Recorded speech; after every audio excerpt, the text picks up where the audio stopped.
Hi, Misha here, and you read the title. Welcome to another Blackbox. And this wasn't one I was going to talk about, but the situation has it's gone so ballistic that it's almost self-parody at this point. Yep, let's talk about the FEG HD18 Dragunov, imported by Trident and distributed by Copper Customs. And for this one, we're going to need some drinks. But first, let's talk about the players. First, Tim Harmsen, Military Arms Channel. Second, David Blythe, owner of Copper Custom.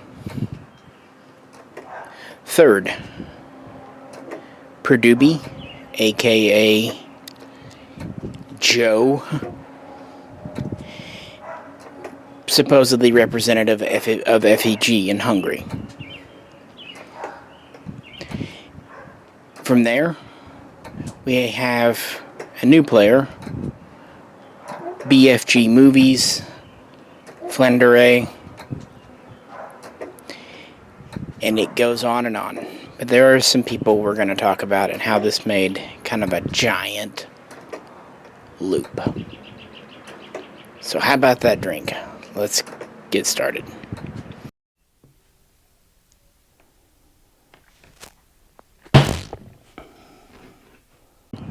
On March 15th, Military Arms Channel posted an initial preview video of the HD18, an SVD Dragunov clone made by FEG in Hungary. And typically when a new military gun comes back, especially one desired for so long, there is a lot of rejoicing and fanfare. So why did this blow up all of a sudden? Why did it not work out? Why are people literally furious to the point of irrationality? The basic narrative is that a list started by Prdubi on AKForums had 100 people that helped get these guns imported, and that they were working to get them imported, and at the last minute, Tim Harmsen came in, outbid them with the importer, and is selling them at an extreme markup to get rich. I'm rich, bitch. So is this what happened? Well, in a way, the people are correct. There is a rat here. I think people sense when something isn't quite right, when things don't go to plan, and then you need to find who to blame.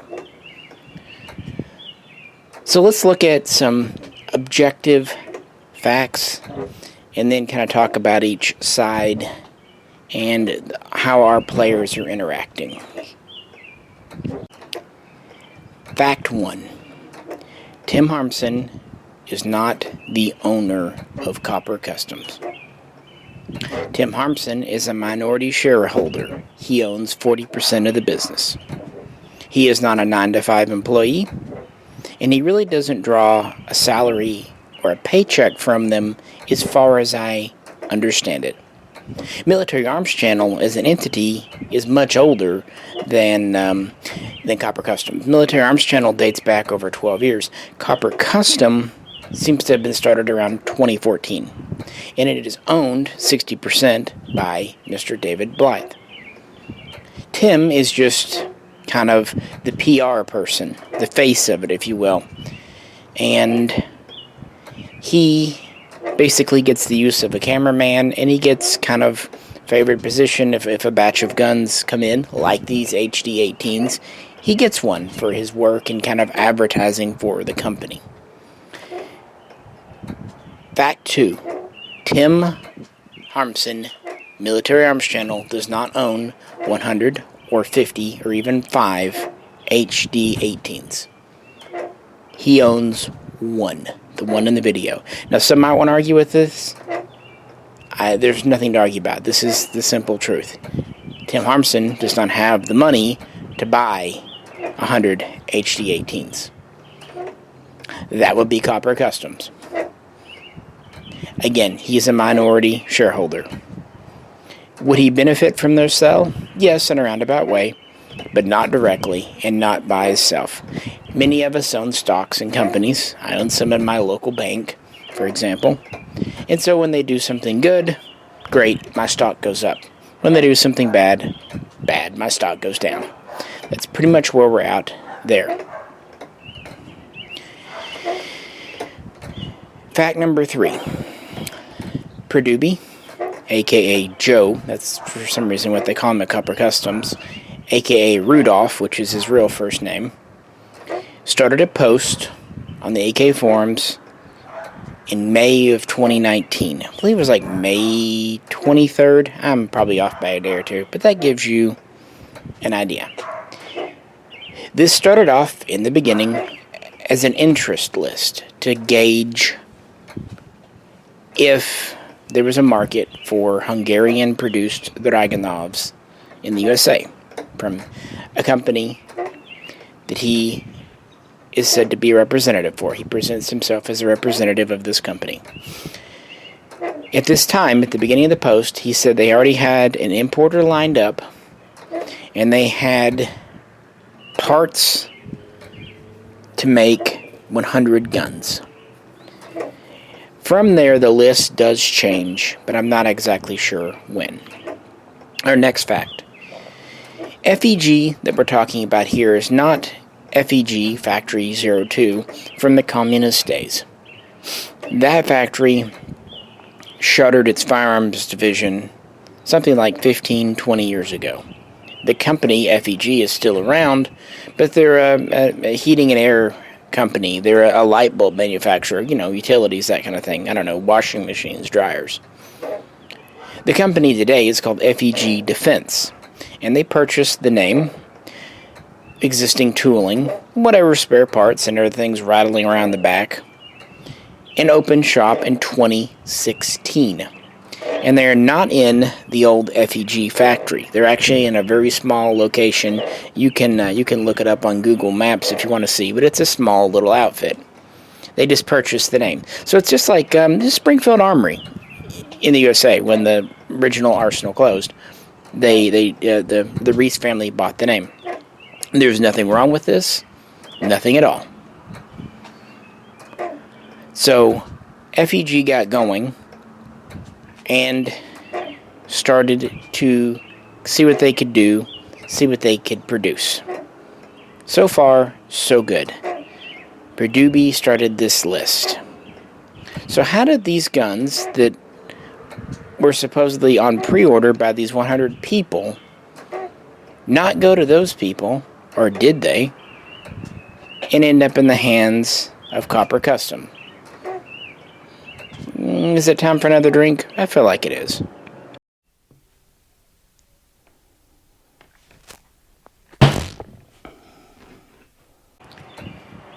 Even as the list turned into what many presume to be a pre-order list, and even as Prdubi gave updates and things to the guns, by 2020, all didn't seem quite right. People started asking, well, what's the cost going to be?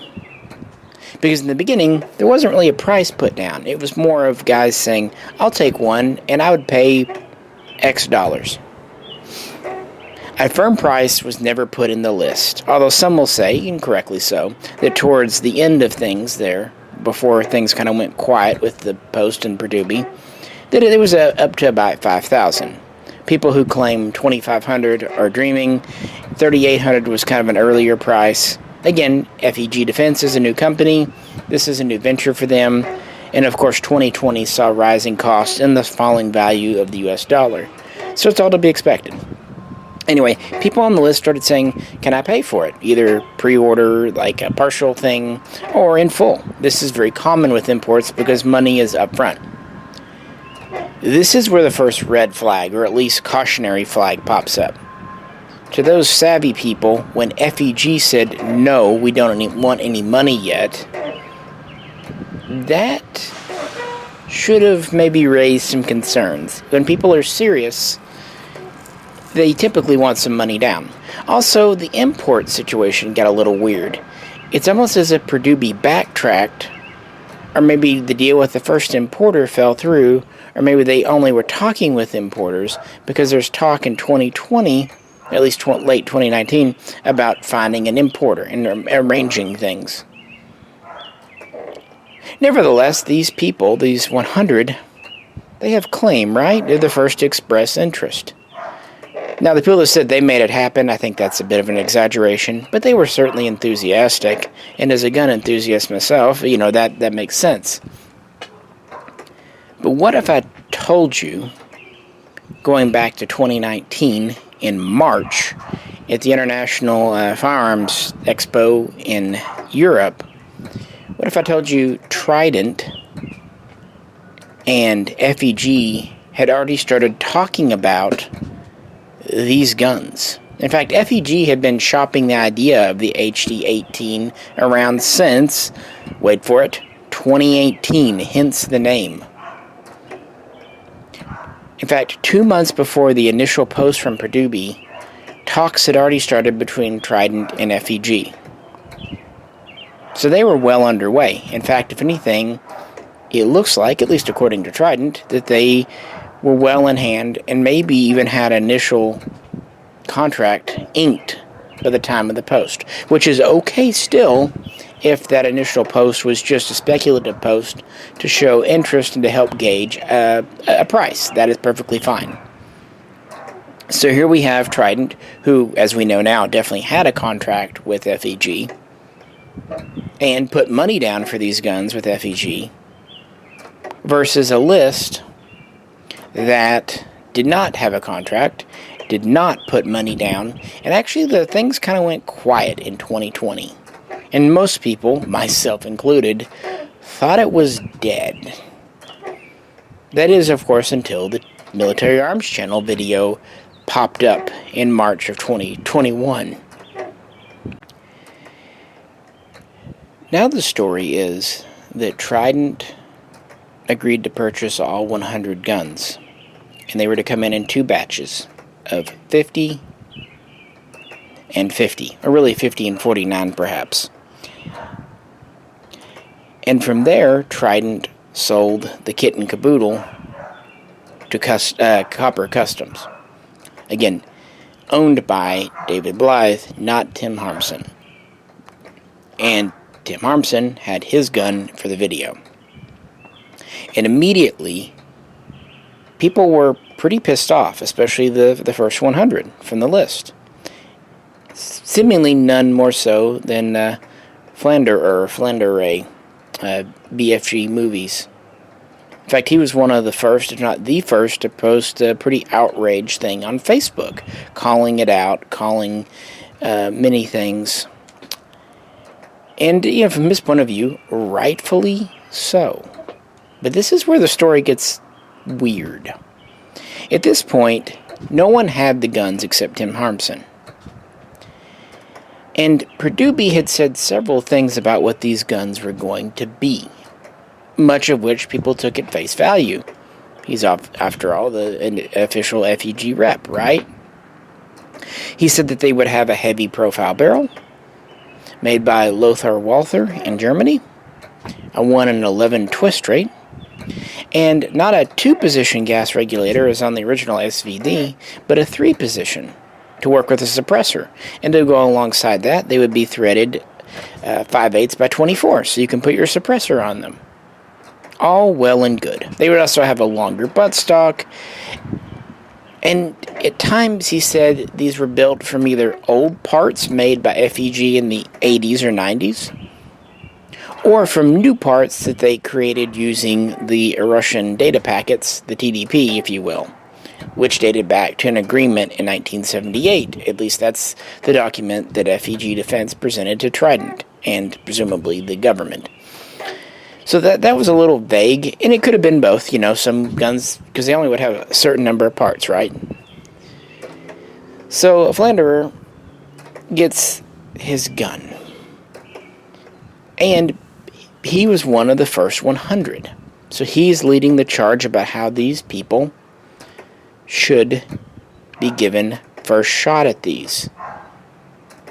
And this is where the story diverges. The typical narrative is simply that Tim Harmsen is a scalper, a profiteer, that he put him on Gunbroker, and that he was just trying to take advantage, that he came in and swooped in and did all this, and that those poor 100 were screwed out of their guns, and that they should be priced at whatever, $5,000, whatever the price. It was never done.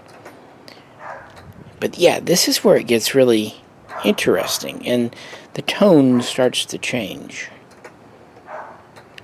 Let's take another drink, because we're going to need it.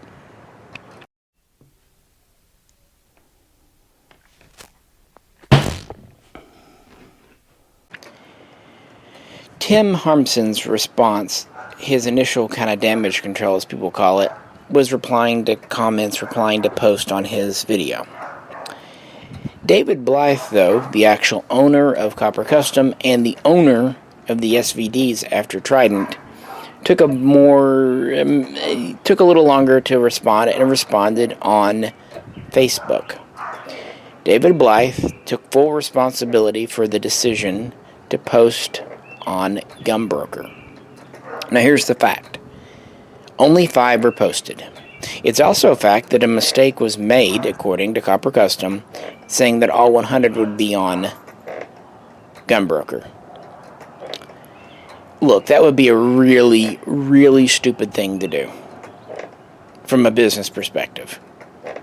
Frankly, I'm apt to believe them that they just made a mistake, made a typo on Facebook, because every single one of us has done that. But anyway, if you don't want to believe it, that's fine. The fact is 5 were posted. That's it. No more, no less. It's also a fact that people trying to fuck with them bid up the auctions to millions of dollars. You know, you might think that's cute and funny, but the fact of the matter is, you're talking about people's livelihoods, people's business. And I know you don't care, some of you. You know what? Fuck you, frankly, because this is the gun business. We are supposed to care. And I don't just mean the people at Copper. What about the people at Gunbroker? What about everyone else that maybe wanted to bid on those? It was a silly, childish thing to do. It was not the right way to handle it. If people didn't agree with the decision, fine. Frankly, I didn't either. I thought putting 5 on Gunbroker was ludicrous and not smart from either a business or a PR position, especially given Tim Harmsen's previous comments about Gunbroker just a month earlier. So I totally feel you on that. But messing with a person's auctions like that, that's actually serious, because there are fees, taxes, everything else. Straightening that out with the government, that's not funny. Look, we can all disagree, but don't bring the IRS into it. No one wishes those people on, even their worst enemies. At least they shouldn't. Also, David Blythe took responsibility, saying that he bought the guns and all that. And he reached out to Flander, BFGMovies. And he said, look, Prdubi has not contacted us. We'd never received a list. And we know of no list. Now, what they meant, and this is another place where the damage control really wasn't specific. Yes, there was a list that was publicly visible on AKForums.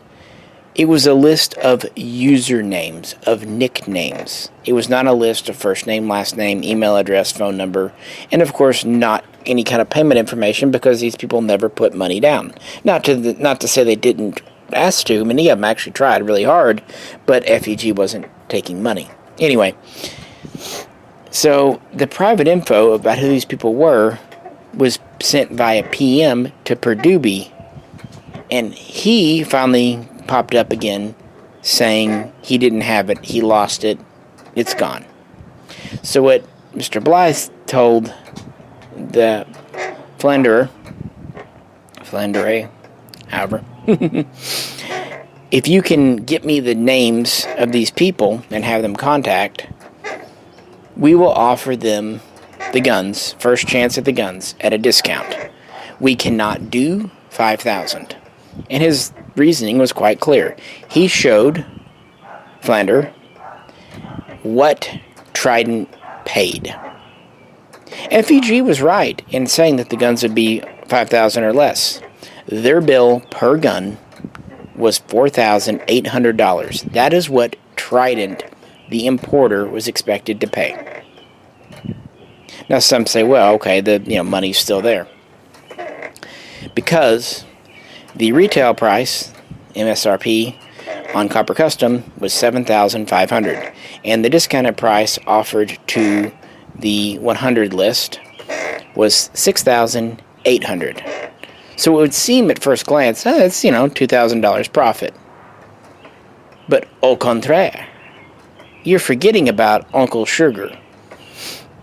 First off, it costs money to move rifles from Hungary to the USA.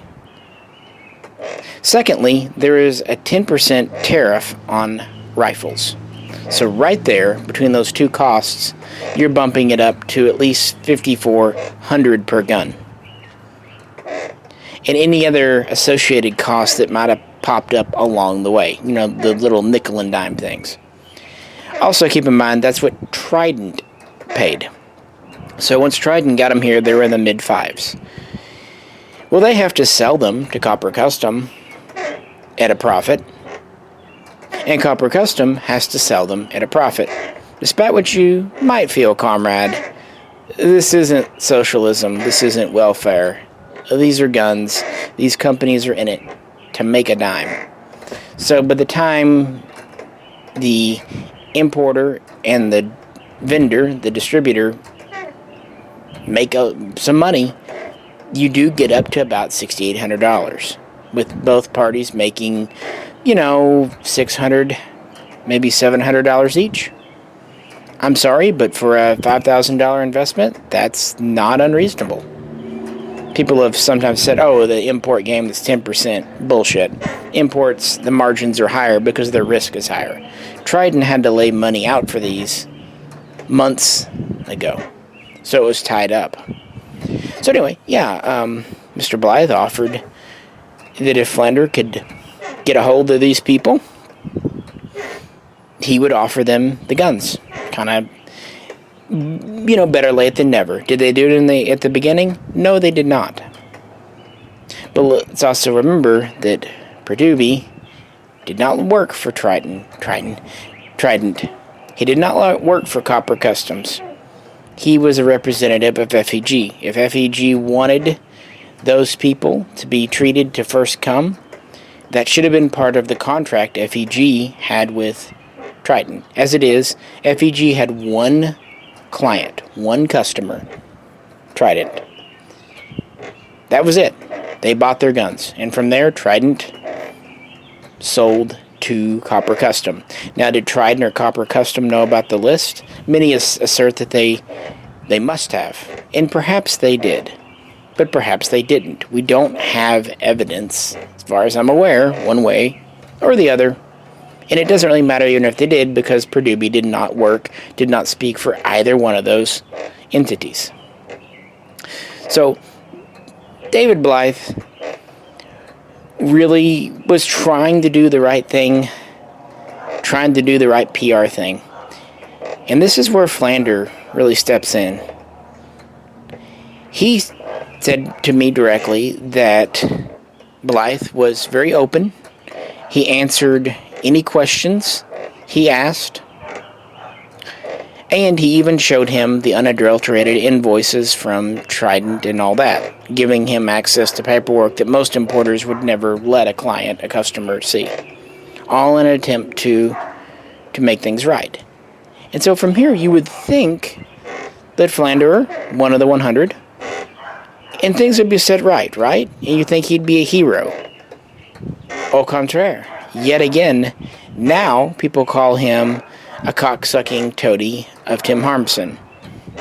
So what crime did Flander commit? What did he do? Take another drink.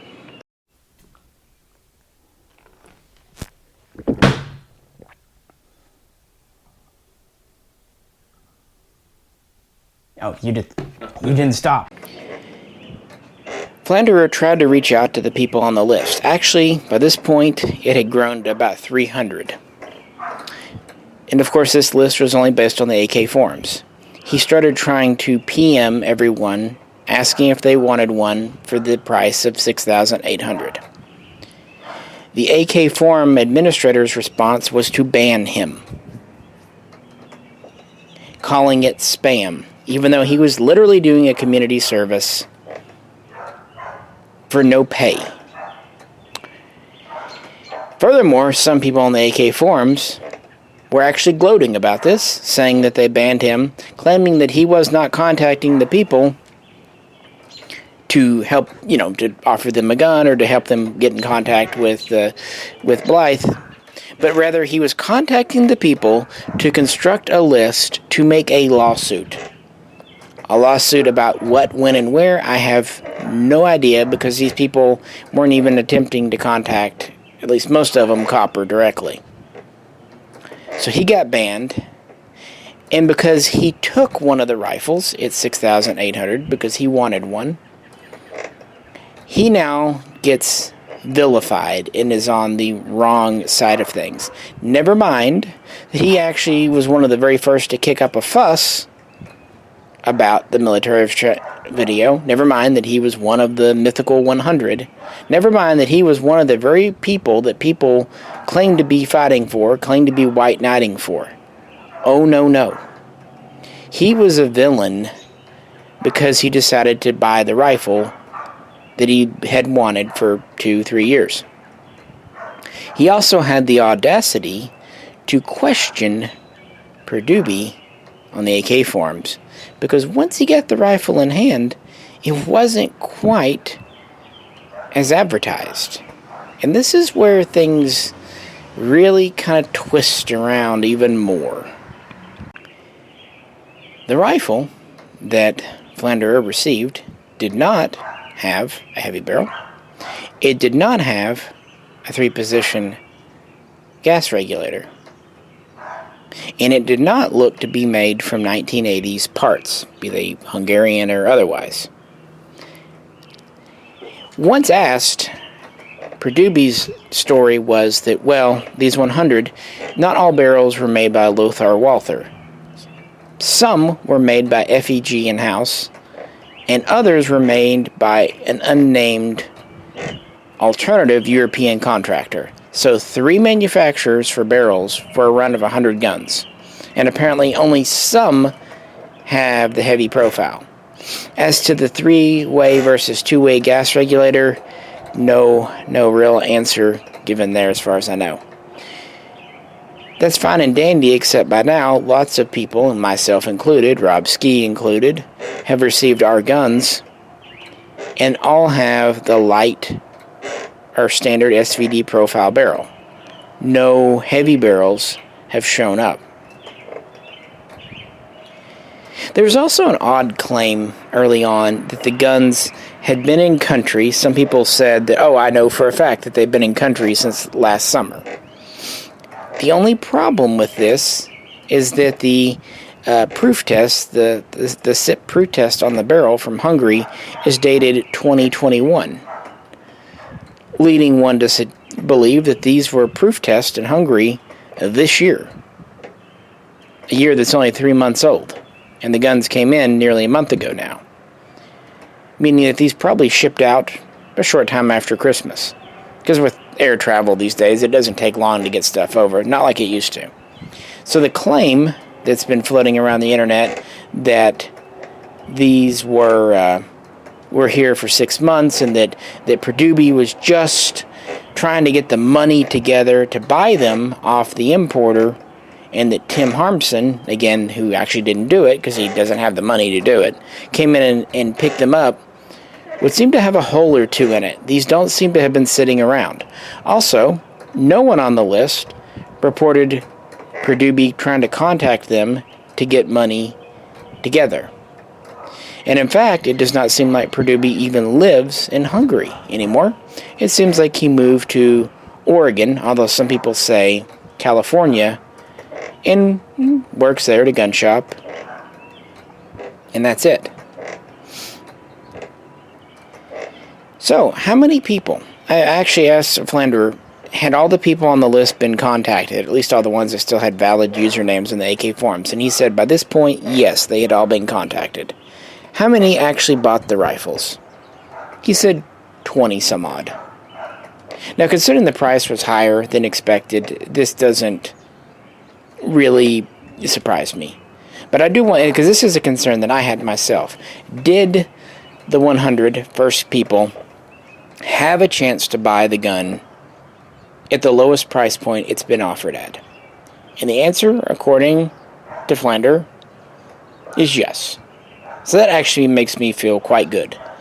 They at least had a chance. If other people had bought the gun for lower than $6,800, that would be a different story. But that is the lowest price point that anyone has been offered. And this really should be the end of it. Okay, maybe there was a PR misstep in the beginning. Copper Customs did what they could to make it right. They offered the 100 the gun. About 1/5 of them took the offer up. Maybe 1/4. Whatever. This should be the end of it. But somehow it's not. Now, Flander, who actually I think did a really good service to the community, but trying to help people get these guns, is being painted as something he's not. In fact, he was still pretty upset with Tim up until recently, when all this kind of just snowballed to the point of absurdity. But that's mostly because David Blythe really opened the doors up and just let him poke around and tried to show that they had nothing to hide. I don't see where Copper Custom or even Trident has lied. However, and this is a good thing I'm not on the AKForums, the person who does seem to have misrepresented things is Prdubi. The guns were supposed to be one way. They came in as another. He said it was a speculative list to gauge interest. Then he kind of let it become a pre-order list, getting people excited. Now what has he done? Has he stood up for the 100? No. He put out an apology saying, oh, sorry for any misunderstandings. It was not a pre-order list. Which, because there wasn't a contract, because there wasn't money down, is technically true. So he's backed off. Yet somehow, he is the patron saint of the AKForums. And I'm not calling the man a liar. I don't know. The thing is, Tim Harmsen, David Blythe, Trident, they have all been asked tough questions and had to respond. And been accused of many, many things. So why is it that Prdubi gets off scot-free? If we're tossing accusations around, why is he exempt from this? When his story, if you go back and look at the thread and things posted over time, did change. And things change in business, I know that. But asking someone questions is not a sin. That's not anything wrong. But I need another drink.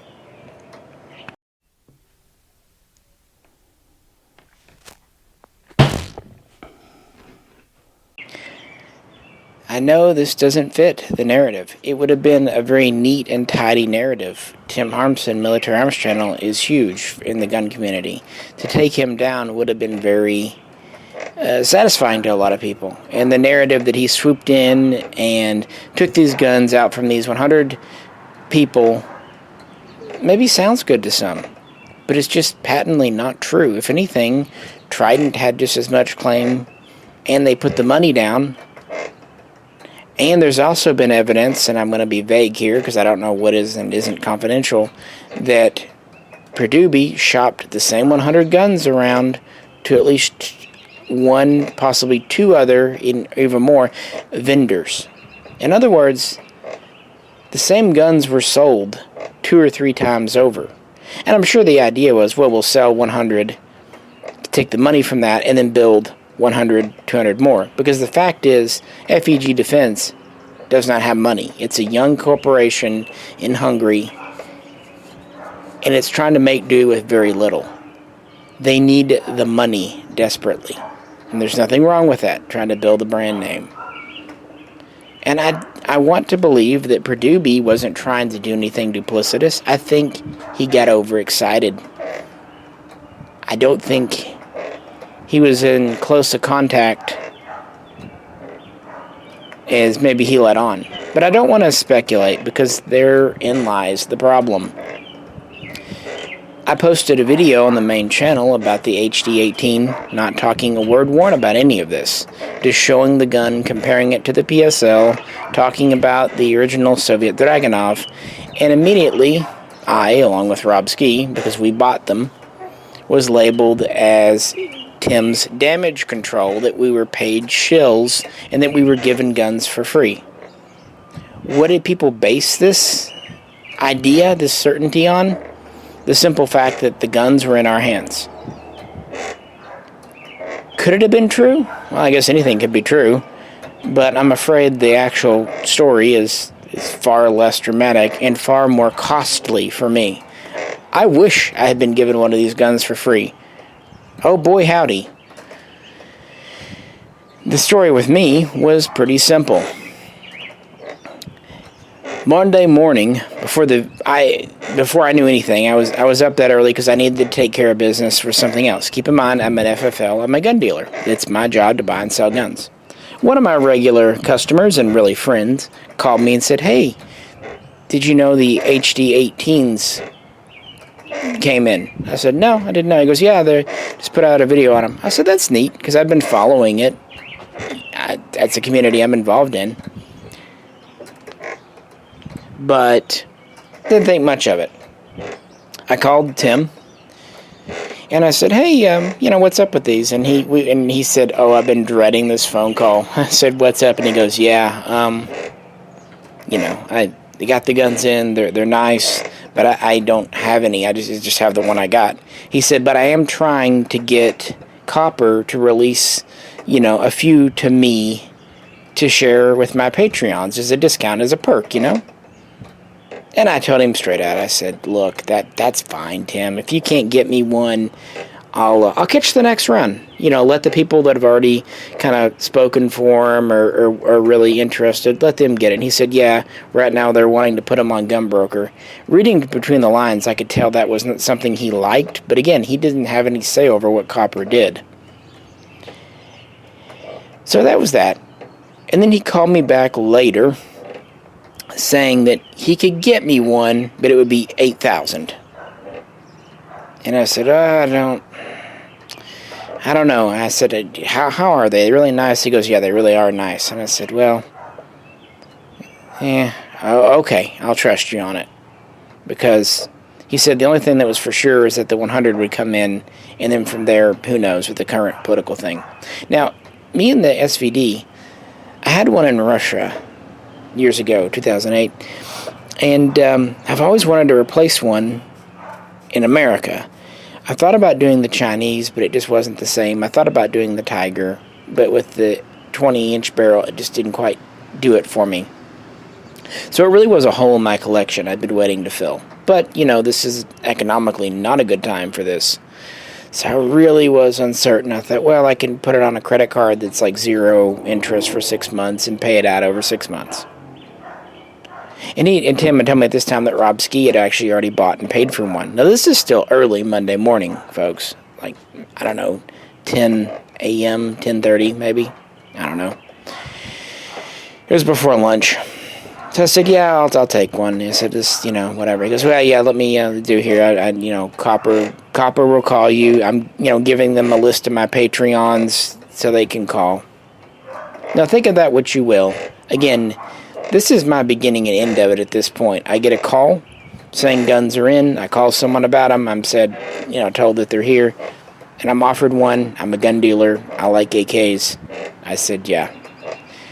Well, good news later. He said, "Well, I was able to get them down to, I finally got the Copper to set an MSRP of $7,500 and $6,800 for like VIPs, Patreons, and things like that.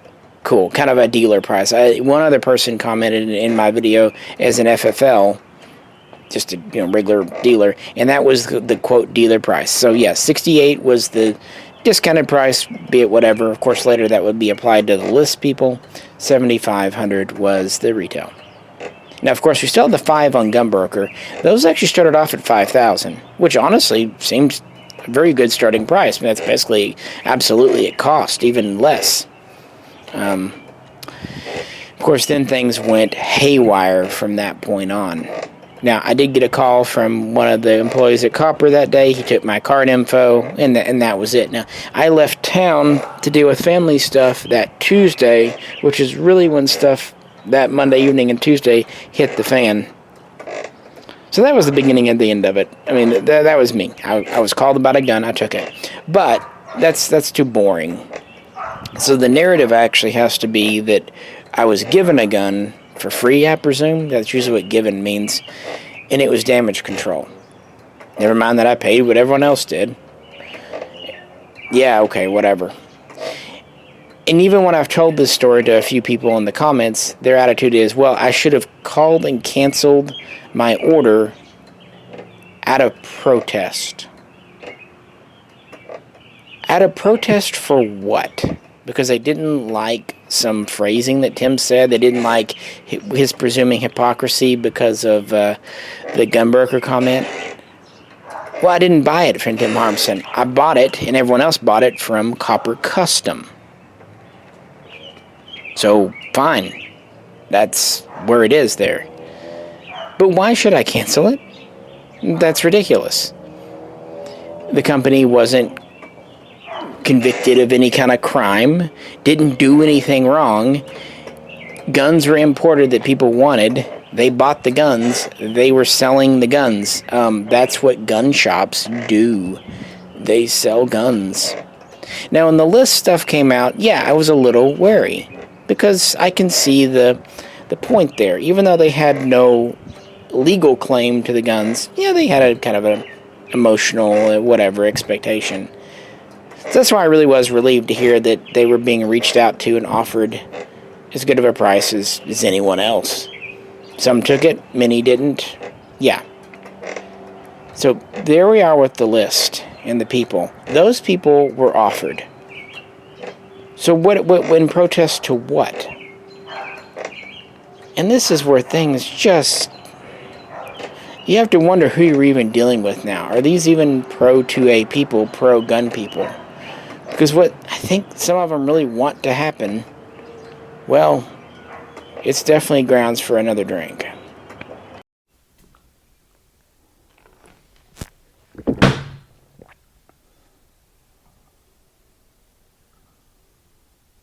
Oh, you didn't stop. So they don't want people buying them on Gunbroker. They don't want people from the list apparently buying them like Flander. They don't want dealers like myself buying them. They certainly don't want anyone else on YouTube like Rob Ski buying them. They don't want anyone to buy these 100 guns. Never mind that no matter who did it, they took a very long time to come in. Never mind we haven't had SVDs in this country since 1994. Because the guns didn't come in at the price and to whom and by whom and for whom and whatever that they wanted. They want the guns just to sit there and rot, or even worse, for the ATF to confiscate them and cut them up. Because some of these people have actually tried to sick the ATF on these guns for various reasons. If in case you were wondering, the guns have been re-examined by the ATF and yet again found to be fine. So there's no danger there. What you hear there is bunk. It doesn't matter. The guns were approved. That's not to say future ones may not come in because of all this, but the ones that are here are fine.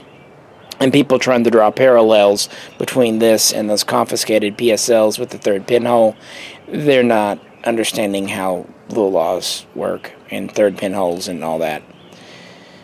But it's almost as if they can't have them the way they want them. No one should have them.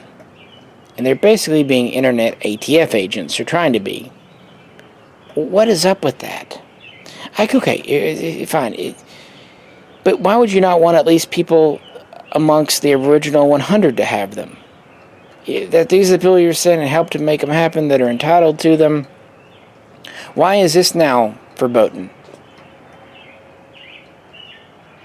I don't know what they expect. The guns are here. They were never going to be 5,000 or less because FEG charged 4,800 before everything. I mean, yeah, who wouldn't have wanted it to be cheaper? But if you look at genuine Russian SVDs, they're tens of thousands. If you look at Russian Tigers, they're 7,000 and up used. And if you look at Chinese MDN 86s, they're about the same, 7,000, 8,000 used. So these are priced as brand new guns with the scope and 2 mags, about what used guns that are 25 years are going for. People say, well, the whole point of this was to have a low-priced, affordable Dragunovs. Fuck no. The whole price of this was to have money, to make money. And compared to originals, they are low-priced, or at least in there. There's 100 more Dragunovs in the world, in the USA today, than there were a month ago. If you don't like the price, say fine. If you don't like Tim's marketing or Tim's attitudes, fine. That's totally your prerogative. I'm not saying you're even wrong about it. But to fucking call the ATF, to try to make trouble for people like Flander who've done nothing wrong. People complain about his video where he compares it to a tiger. Dude, people, this is 2021. People who buy anything are going to show it off on YouTube. And guess what? The ATF had months to inspect those guns. If they say it's fine, it's fine. Why make trouble? Just because you don't like how the situation. And why can these cock and ball stories about Robski and myself getting free guns? Why do you think, why people think that Tim Harmsen has just a $500,000 laying around to drop on guns at a whim? That's just fucking stupid. If you don't like the guy, fine, but Jesus, this is just complete fantasy stuff here. And over what? Nothing. Because something didn't shake out the way some people wanted, and people didn't say what some people thought they should say. Guess what? That's life. That's life. Things don't shake out the way a lot of us want. What do? You don't make life harder on other people. You don't try to wreck someone's family and career over it. It's just ludicrous. Whatever Tim might have said or done wrong, he's paid for it. The punishment absolutely does not fit the crime. This is cruel and inhumane, what's being done. And let's also not forget, this, whatever else, he really is an authentic supporter of the Second Amendment. During all this jazz, his name was on a lawsuit victory against the banning of bump stocks. Now, he was amongst other people. I'm not going to say that. He definitely didn't do it single-handedly. But he is doing things. He's not just hot air. And I think that got lost in the noise. I know it did. It's ridiculous. Now, for those of you like Flander who are on the list or really are sticking up for these people, cool. I applaud that. I really do. I have a very strong sense of, right and wrong is sticking to one's word, a handshake agreement. But since Prdubi didn't work for Copper Custom, it's possible they sincerely didn't know about the list, and even if they did, a list of usernames in and of itself is not very helpful. And when Flander tried to trace those people down on the AKForums, he got banned for his troubles. It's not exactly easy, guys. And they tried to do what was right. Maybe a little late than never, but they tried. And they did enough that Flander, the beginning of kind of all this jazz, is not just mollified, but is impressed with Copper Customs management now. And also, we have to keep in mind that Prdubi made other promises, other things that don't seem to be true. Now, again, I'm not saying he lied, but I'm saying that You can't just take what he says as gospel, and even if you could, he's not out there decrying this, saying that Tim stole the guns. In fact, he apologized, like I said earlier, saying that it was never a pre-order list, and sorry for any misunderstandings. What the hell? What is it people want? What is it people want? I need one more drink, and I'm gonna go to bed. I'm gonna do that now.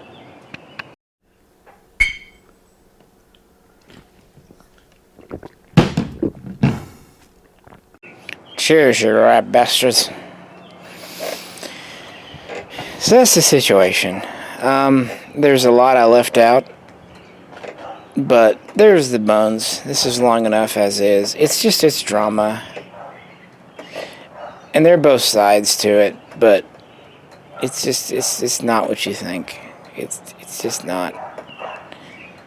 Yeah, Copper and Trident made some money, but the big high price hike seems to be on FEG's end. And that could have been that they thought, oh, making a Dragunov, that's easy. It's like making an AK. Then they got into it and realizing, holy shit, a milled receiver is expensive.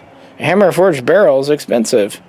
So I'm not blaming him either. Yeah, production costs went way up over 2020. Materials got hard to find. Anyone who ever bought lumber over the last year knows that first thing. And beyond that, the transport costs all went up. It is what it is, guys. An old, antiquated Cold War DMR is not something that people need to live, like food, medicine, toilet paper. This is a luxury item. And SVDs were always expensive, even going back to the late 80s, early 90s, and the KBIs and the later Tigers. They were never cheap.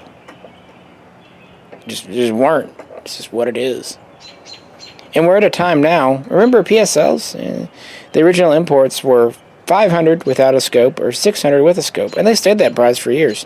Now, if you find a real import, they're 2,500 up. And we've got the Serbian Zastava M91, they're 3,000 up. So frankly, an authentic Dragunov for 7K, I mean, it's high, it's fucking high. But it's kind of commensurate with everything else, guys. I don't like it either. I really don't. Believe that or not, I don't give a fuck. I mean, it's people just make this stuff up to suit their narratives. And they do this, they do this social justice warrioring thing for these 100. But when the 100 start to get what they want, instead of congratulating them, hey man, great, you got the rifle you wanted. Sorry you had to pay 2K more, but at least you got it. No, then they turn on them, calling them Tim's cocklickers. How's that honest? It doesn't make sense. And they want to cancel Tim Harmsen, who, like any person, is not perfect. And they do. They want to cancel him. They say one and done. Oh, one mistake and we're done with you. That is the patent definition of cancel culture. Not giving anyone a second chance. Just because he made some poorly worded responses and showed off a gun that most people can't afford. If that comes off as elitist, so what? It could just be that he's a firearms hobbyist. And that's how it worked for me. I started this business with $2,000 to my name. And I worked and saved, and guns are what I spend my money on. There's other people like that too. You don't have to be a millionaire to afford this stuff. You just have to make it a priority. And I've said that in other videos. You can say what you want about me. I mean, most of you that know me are friends, and that's great, and I love you for being around. And those who want to prejudge, they're just going to do it. Haters going to hate type thing. But I hate to see people like Flander and David Blythe and Tim Harmsen get just nailed to the wall when people like Prdubi, who, again, I'm not saying he's a bad person, but somehow he gets to go scot-free. It just doesn't seem equal and fair. But more importantly, this drama situation is ridiculous. By the way, remember when I made that Trump video and about the election stuff back in November, December, and people were saying, "Oh, Yankee Marshall collab win," trying to call me a fucking liberal or social justice. Now, look who's on Yankee Marshall's side. So I'll ask you, Yankee Marshall collab win? Fuck off. That's stupid. Grow up. You're not in high school anymore. Life's hard enough. So just stop it. Just stop it. Because if we lose imports, this is exactly the reason why. And it's stupid. It's been said many times, but the gun community is its own worst enemy. And I know the other gun, it's not a gun community, it's just people that have... But I want it to be a community. I want it to be a shared community. Because I really love this. I love guns. I love the sense of sharing with people. And I hate it when people try to run it for others. I don't know.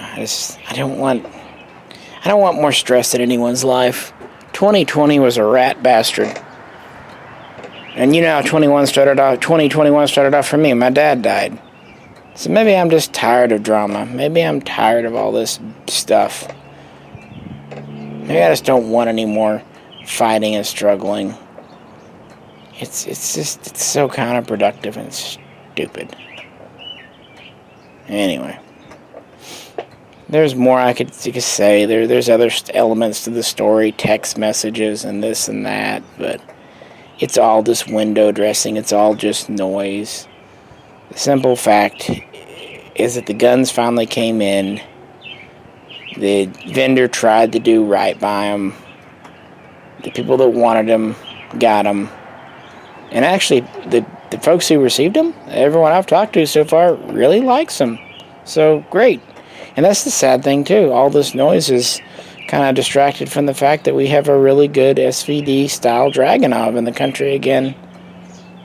And that should be grounds for celebration. We've been very lucky lately. And I think we need to recognize that, because we may not be lucky for much longer. Especially if we keep tattling on each other like this. That's got to stop. I know it won't, but it needs to. It really does. For all of our own good. Look, it's what it is. It's what it is. But people ask, so now you know. And again, just talking about the gun itself, I did a full video, like 50 minutes on the main channel, not going into the politics and drama at all. And even doing that, even just not saying a word, I got drawn into this drama and accused of shit that I didn't do. And Rob Ski, who's a friend of mine, got accused of shit that he didn't do. So yeah, if you want to drag me into it, do it. But you're wrong. And if you're wrong about us, that tells me that you're jumping to a lot of conclusions about other people in this too. Just think about it. Are you more interested in the truth or a narrative in your head? Anyway, I'm going to pass out now. This is Misha. Catch you next time.